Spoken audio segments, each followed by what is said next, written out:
За хулгайч одоо олон юм л да. Түрүүн Ганбаатар гүшүүн бас асууж ирсэн. Хуулийн хулгайтай тэмцэнэ гэсэн юм өрөөтэй энэ урайг дэмжиж ирсэн. Энэ их одоо гишүүд бол энийг сайн анзаардаг болсон баг. Ер нь хуулиар үг үсэг ямар их нарийн байдгийг бэ гэдэг. Би ганцхан жишээ хэлье. Энтэй ганцхан хууль зүйн сайд тэмцэж чадахгүй шүү.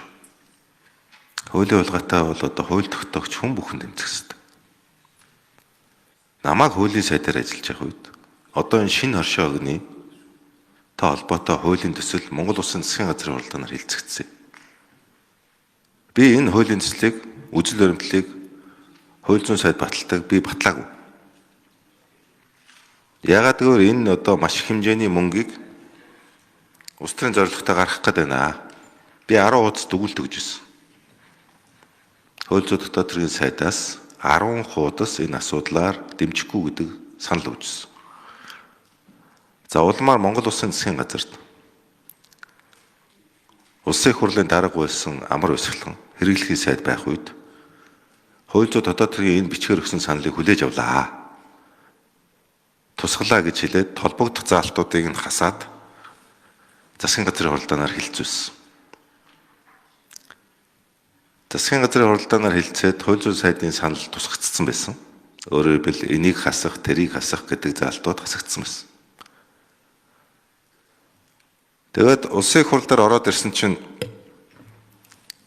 хууль зүйн сайдын засгийн газрын төслийг улсын их хуралд өргөн барихтаа зөвшөөрөл өгж хянсан хамгийн сүүлийн хувилбарынхын төсөл нь өөрчлөгдсөн байсан.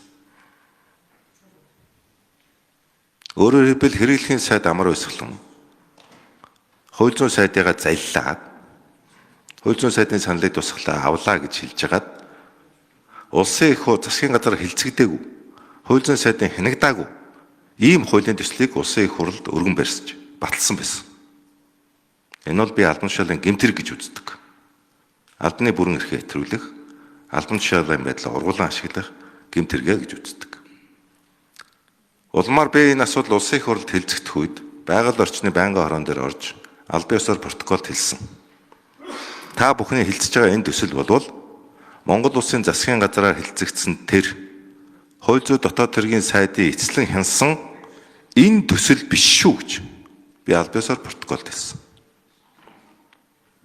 Тэгэхээр ийм хулгай хийгээ суртсан засгийн газрыг нь, хууль зүйн сайдыг нь, улсын их хурлыг нь, хуулийг нь хулгай хийгээ суртсан явж байгаад үндсэн хуулийг нь хулгайлах гэж байгаад сая баригдаад талсан зогсоогдож байгаа.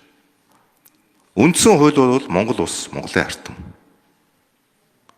Монгол улсын тусгаар тогтнолд халдсан хямбгаагч толгойг нь авах ёстой. Цээрлүүлэх ёстой. Хэн байх нь хамаагүй. Ард түмэнд үзүүлдэг байх ёстой. Энэ бол ард түмний эрх чөлөө улс орны тусгаар тогтнол төрийн бүрэн эрхт байдалд халдж байгаа асуудал.